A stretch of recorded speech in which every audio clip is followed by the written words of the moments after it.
porque vi o teu rosto, como se tivesse visto o rosto de Deus, e te agradaste de mim. A mensagem traz dessa forma o texto. Mas Jacó insistiu: por favor, se você sentir no coração que deve me receber, aceite os presentes que lhe dou. Quando eu vi o seu rosto, foi como se eu tivesse visto o rosto de Deus sorrindo para mim. Amém. Glória a Deus. Queremos nesta noite pensar um pouquinho sobre reconciliação, reencontros. O capítulo que nós tratamos aqui é o momento do reencontro de Jacó com Esaú. Eles tinham tido uns desencontros cerca de 20 anos antes dessa reunião aqui. E a vida de um e de outro separada durante esse tempo.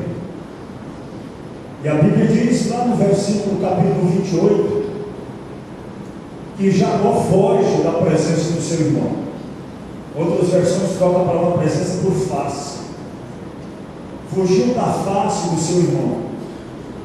Às vezes acontecem situações como o que aconteceu aqui na casa de Jacó, de seu irmão Esaú, na casa de Rebeca e de Isaac. Um desencontro houve tão grande que aquela família se fragmentou de uma forma que eles não podiam mais se encontrar. No capítulo 28, Jacó foge de Esaú. No 27, 41, uma relação de ódio e um sentimento homicida passou a marcar a vida desses dois irmãos. A Bíblia diz lá no versículo 41, no 27, que Esaú passou a odiar o Jacó por causa da bênção que o seu pai o tinha abençoado, e disse consigo: os dias de luto por meu pai estão próximos, e eu matarei a Jacó, meu irmão. A Bíblia diz que todo aquele que odeia o seu irmão é homicida. Homicida. Todo aquele que armazena ódio no coração acerca de outra pessoa, ele passa a respirar, a ter um sentimento de morte com relação àquela pessoa, mesmo que ele não venha a praticar isso de forma física, mas no coração ele eliminou aquela pessoa. E o Esaú disse: é apenas uma questão de preservação das emoções do meu pai, que segundo a expectativa do Esaú, ele já estava perto de morrer, se enganou muito, porque depois desse encontro, pelo menos 20 anos, o Jacó ficou e o Isaac estava vivo. Depois que o Jacó voltou, ele ainda ficou muito tempo na região de Canaã, para depois os dois sepultarem o pai. Então eu estimo que pelo menos uns 30 anos aconteceu, e aquele tempo deveria ter sido um tempo de cura.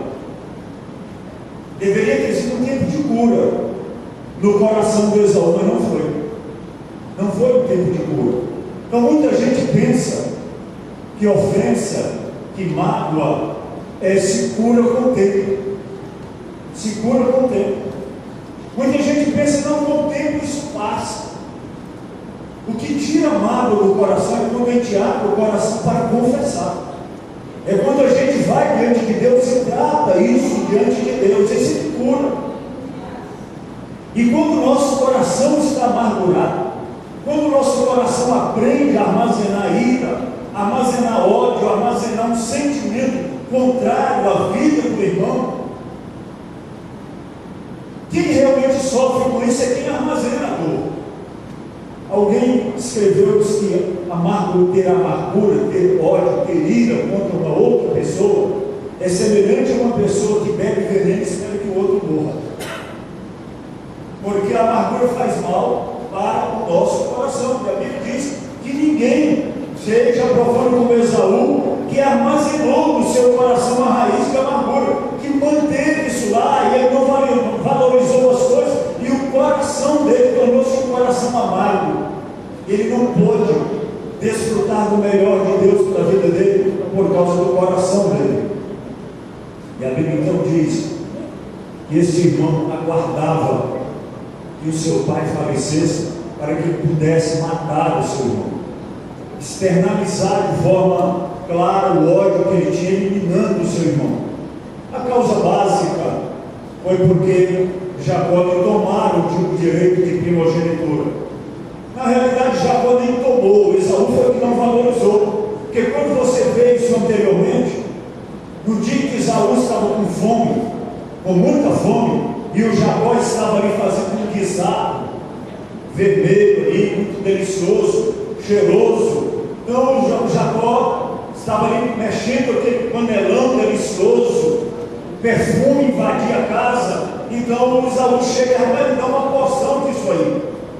Aí o Jacó diz: rapaz, eu te dou essa porção, mas se você me der o direito de primogenitura, me dê o direito de primogenitura que é seu, transfere para mim que eu lhe dou. E o Esaú simplesmente, meu irmão, não valorizou isso aí. Não valorizou, porque disse que ele profanou, ele não considerou sagrado aquilo que Deus considera sagrado. Ele diz: eu vou morrer mesmo, vou morrer de fome mesmo se eu não comer agora. Por causa do apetite carnal, da necessidade dele, ele abriu mão de coisas espirituais. É que vem o primeiro ensino. Muitos de nós, às vezes por causa de uma inclinação carnal, a gente joga fora a bênção de Deus na vida da gente. Por isso que a Bíblia diz que nós não andamos segundo a carne. A gente não anda segundo os impulsos da carne, os desejos da carne.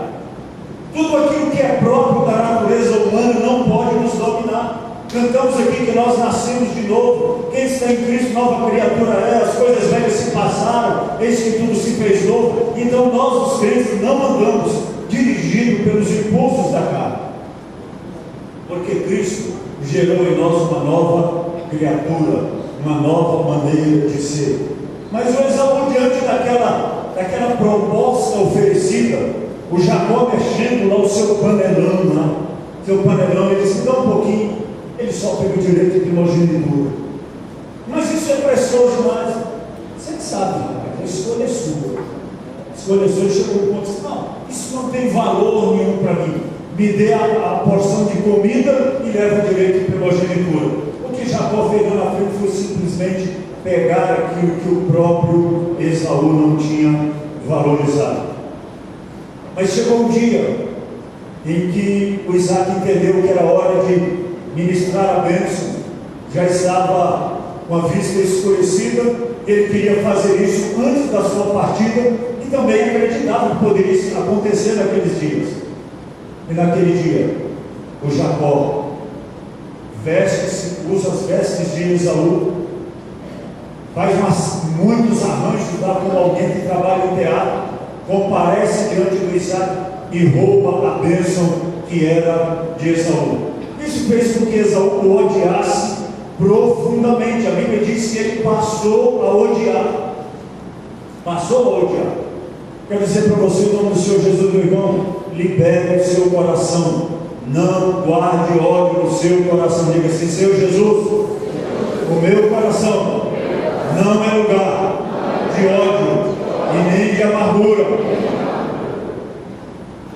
É isso que Deus quer, que o nosso coração, a Bíblia diz que em nós nenhuma raiz de amargura brote.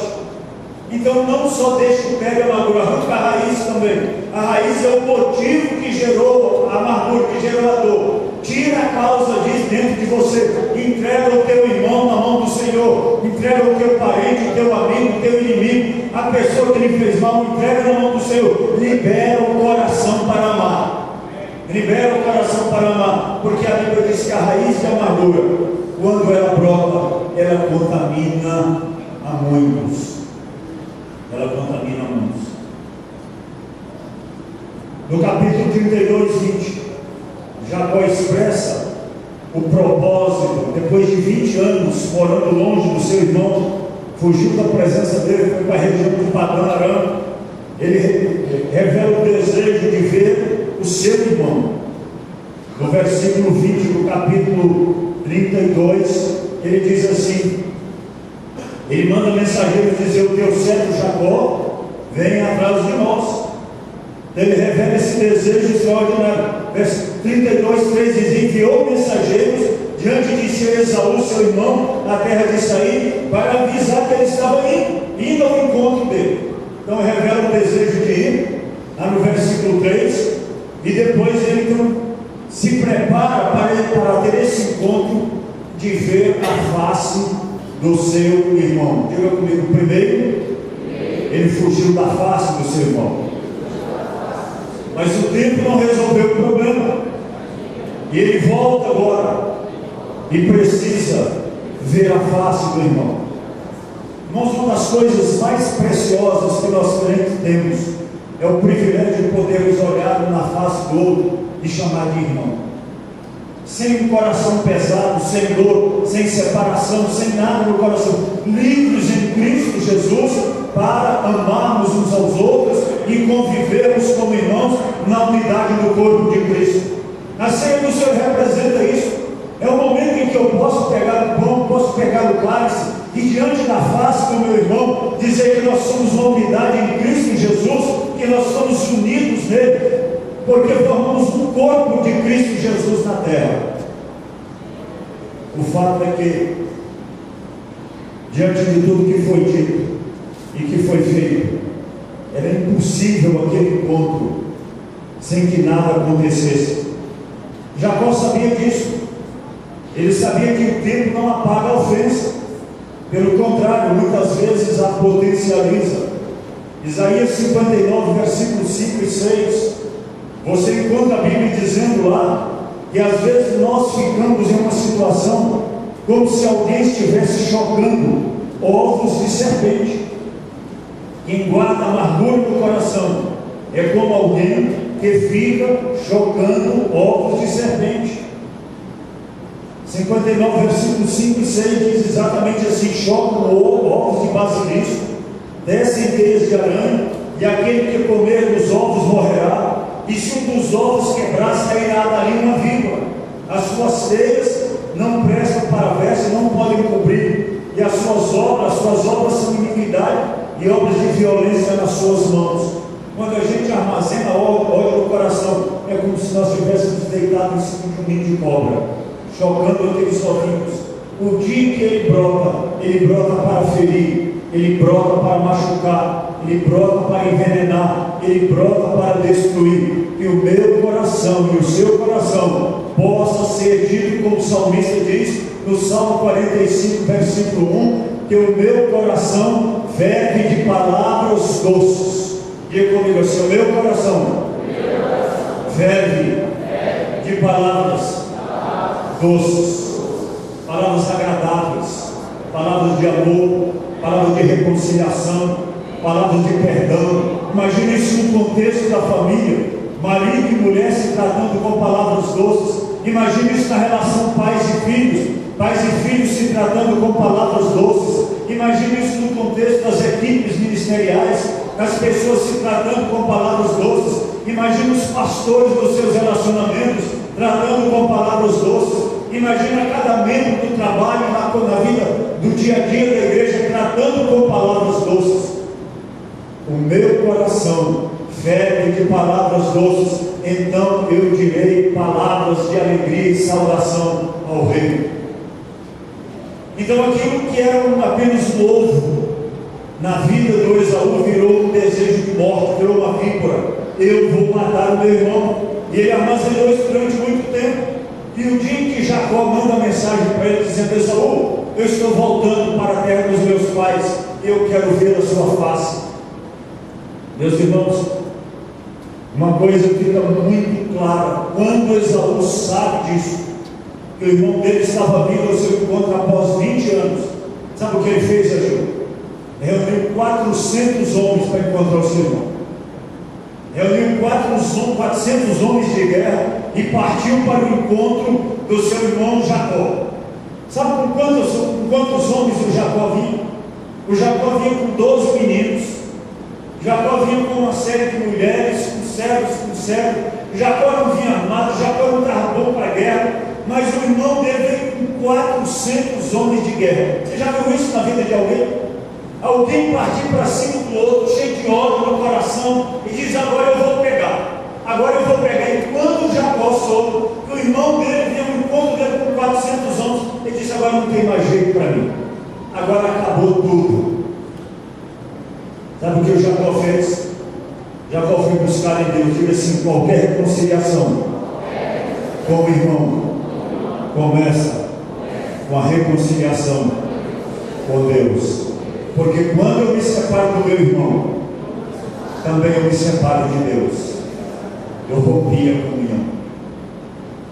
Então Jacó descobriu o seguinte: que mais do que um problema com Esaú, ele tinha um problema com Deus. E aí você encontra a experiência que ele tem no capítulo 32. Jacó vai ao vale de Jabó. Precisava livrar desse fantasma de 20 anos. De 20 anos. E ele entra então nesse momento de oração, no versículo 11 do versículo 11 do capítulo 32. Ele fala assim: Deus, livra-me, peço-te, das mãos do meu irmão Esaú, pois eu temo, para que ele não venha matar-me e a mãe com os filhos. Era tudo que ele tinha: mãe, filhos, alguns animais com ele, nada mais do que um exército de 400 homens contra ele. Você imagina quanto ódio tinha no coração desse irmão? Você imagina quanta dureza de coração, quanta amargura, quanta ferida armazenada durante cerca de 20 anos. Deus nesta noite está dizendo: irmão, libere o seu coração, libere o seu coração, libere o seu coração de qualquer amargura, de qualquer coisa, de qualquer ódio contra qualquer pessoa, para que Deus possa fazer uma obra grande na sua vida, para que você possa contemplar a face de Deus. E Jacó então desce para o momento da oração, e ele luta com Deus. Ele luta com Deus, assumiu que era necessário, providências que ele toma, assumiu que era necessário para que ele pudesse ocupar o lugar da promessa. Ele precisava então de remover esse fardo da vida dele. Todos nós temos promessas de Deus, todos nós temos chamado de Deus na nossa vida. Agora, poucas coisas atrapalham mais a ocupação do nosso lugar no corpo de Cristo, a ocupação das promessas de Deus, a desfrutar das promessas de Deus, do que um coração amargurado, do que um coração ferido. Você conhece gente com coração ferido? Perde a alegria, perde a graça, perde o sorriso, perde o semblante de felicidade, não consegue se relacionar, não consegue abraçar e nem se permite abraçar. Um cachorrinho, uma pessoa com o coração amargurado, e o outro, mesmo que o outro quer abraçar, tem que dar um abraço aqui. A gente abraça assim, né, irmão? A gente abraça assim, não deixa chegar. É isso, o coração está ali, a gente faz assim, né? Faz assim, mas você não tem que fazer assim. Ok, meu irmão, obrigado pelo abraço. E mantém o cotovelo afastando do irmão, não é isso? Porque o corpo revela revela os sentimentos do nosso coração.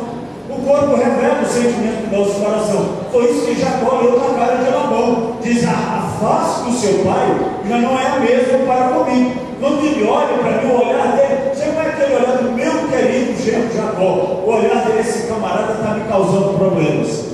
Só o olhar já diz: então, meu irmão, nós precisamos que Deus nos dê olhos puros, que Deus nos dê um coração puro, para que a gente possa abraçar, para que a gente possa confraternizar, para que os nossos problemas e as nossas diferenças sejam resolvidas diante do Senhor. E como Jacó faz com isso?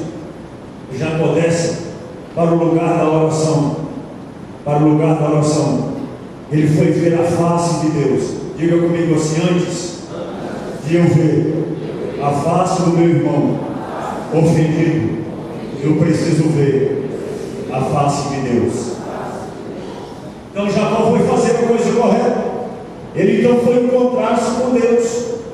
E a Bíblia diz que ele lutava com Deus e colocava diante de Deus tudo aquilo que estava no seu coração. Colocava os seus medos, colocava os seus favores, colocava as suas razões, confessou os seus pecados diante de Deus. Então Deus faz uma pergunta para ele, Deus o confronta e diz: qual é o teu nome? E ele diz: meu nome é Jacó. Meu nome é Jacó. Significa enganador. Significa aquele que passa a perna no outro. Significa aquele que toma o direito do outro. Então, ao confessar, diz assim comigo: se confessarmos os nossos pecados, Ele é fiel e justo para nos perdoar os pecados e nos purificar de toda injustiça. Incline a sua cabeça. Diga: Deus, som do meu coração, se há em mim ira, amargura, ódio contra qualquer filho teu, eu quero pedir, Senhor, em nome de Jesus Cristo, limpa o meu coração, limpa a minha vida, tira de mim, Pai, tudo aquilo que me impede de contemplar a face do meu irmão, de sorrir diante do meu irmão, de abraçar o meu irmão. Traz cura o meu coração, Senhor, para que eu possa ver a face de Deus no rosto do meu irmão. Amém. Glória a Deus. Aleluia. Quem vê a face de Deus é transformado. Versículo 28, o anjo diz para ele: então não te chamarás mais Jacó, mas te chamarás Israel. Diga assim: todas as vezes que eu encontro com Deus, eu sou transformado. Não existe, meu irmão, nenhum caminho melhor para a mudança de vida do que encontros com Deus. Encontro com Deus é todas as vezes que você escuta Deus falando, sente a presença dele, sente o poder dele na sua vida, e você entende que Deus está dizendo que algo novo precisa acontecer na sua vida. A rigor, todo culto deveria ser um encontro com Deus. Todo culto deveria ser um momento em que Deus se revela na vida da gente. A gente escuta Deus e sai daqui com uma nova atitude, com um novo propósito de vida. Quem encontra com Deus é transformado. Versículo 3 do capítulo 33 diz assim: ele mesmo passou adiante deles e inclinou-se. O que diz aí? 7 vezes. Diga assim: quem vê a face de Deus fica mais humilde.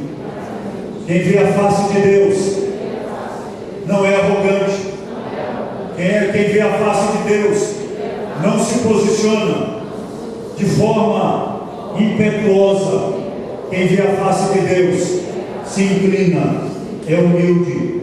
Inclinar-se 7 vezes significa ser totalmente humilde. A ideia de 7 vezes é inclinar-se totalmente, render-se totalmente. Então, se você quer entender que Deus quer mudar alguma coisa na sua vida, primeiro, coloque humildade no seu coração.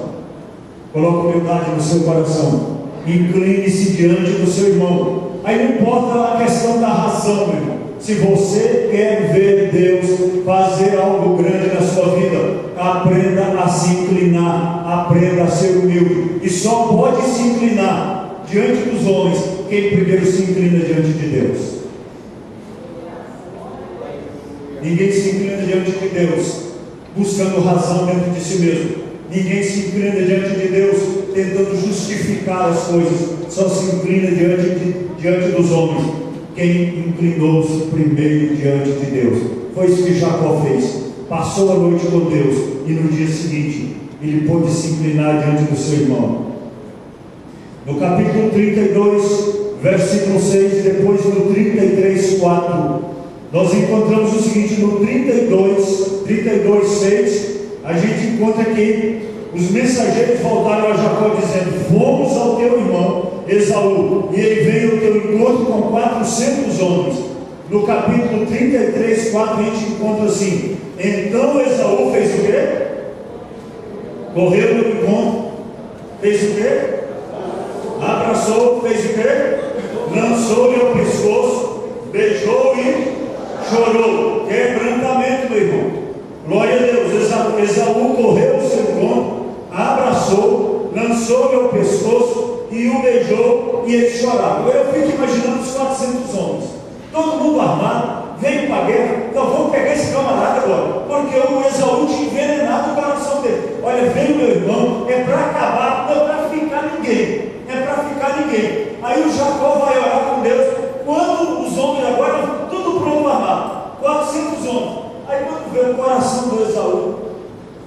amolece. E o homem, em vez de partir para a guerra, não, vai lá, corre, abraça, beija e chora. Eu não estou entendendo mais nada. Nós viemos para uma guerra, nós viemos para um chororô. O que é que nós viemos fazer aqui? Meu irmão, quem se encontra com Deus, vence a batalha antes mesmo dela acontecer. Você não vai usar as armas carnais, você vai usar as armas espirituais. E as pessoas vão dizer, eu não entendi nada. Eu pensei que eu ia para uma boa briga, e agora eu estou aqui nessa sessão de choro, nessa pregação toda, nesse beijo, nesse abraço. É isso que Deus quer fazer. Diga comigo assim: as nossas armas, as armas da nossa milícia, não são carnais, mas elas são poderosas em Deus para destruir fortalezas, sofismas e todo argumento que se levanta contra o conhecimento de Deus. Eles vão ficar decepcionados demais. Nós vamos com a guerra, tudo armado até os dentes.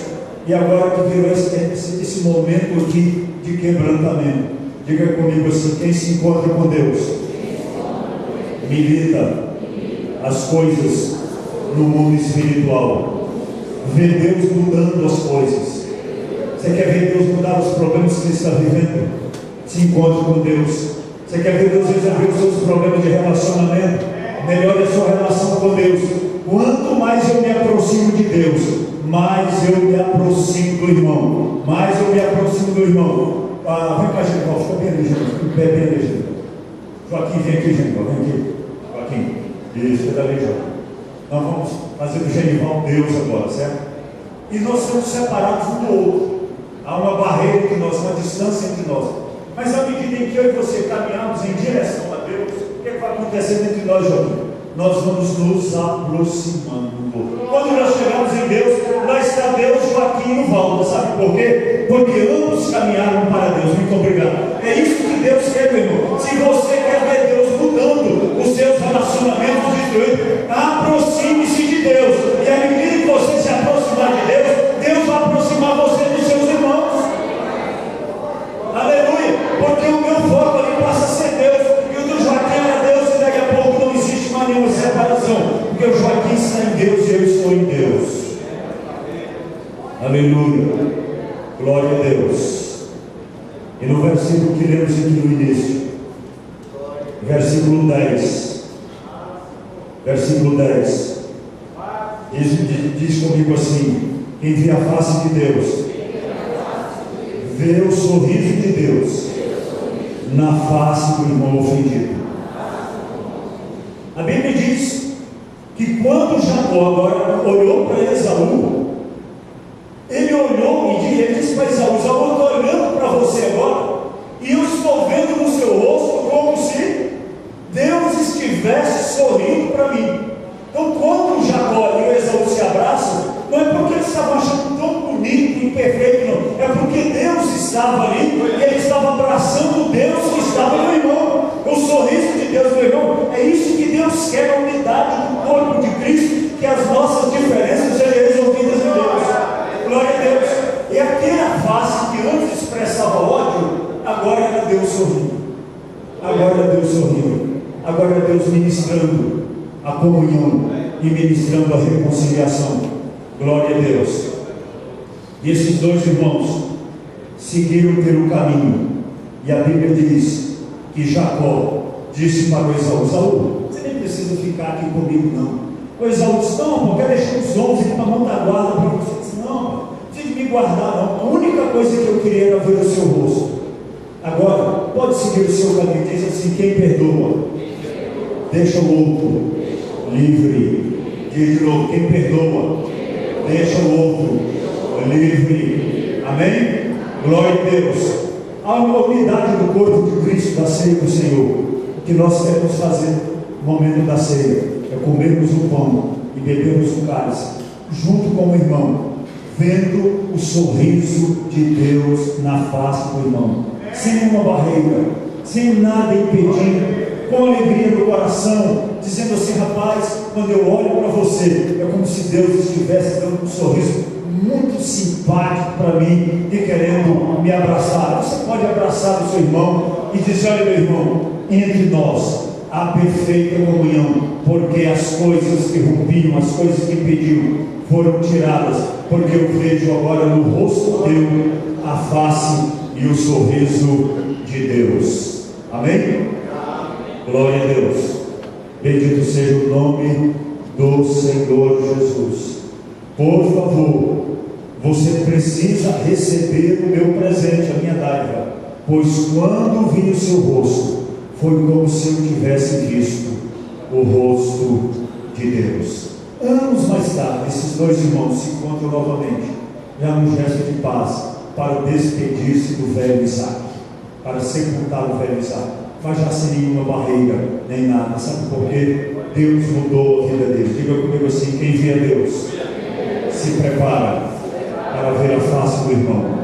E é isso que nós queremos. Nascer do Senhor, nós vamos ao cálice, nós vamos ao pão, e ao nos aproximarmos do corpo de Cristo, ali eu me vejo com cada um de vocês, a unidade do corpo de Cristo, nenhuma separação, nenhuma resistência no coração. E é com esta alegria que nós queremos daqui a pouco ir para a ceia do Senhor Jesus. Amém.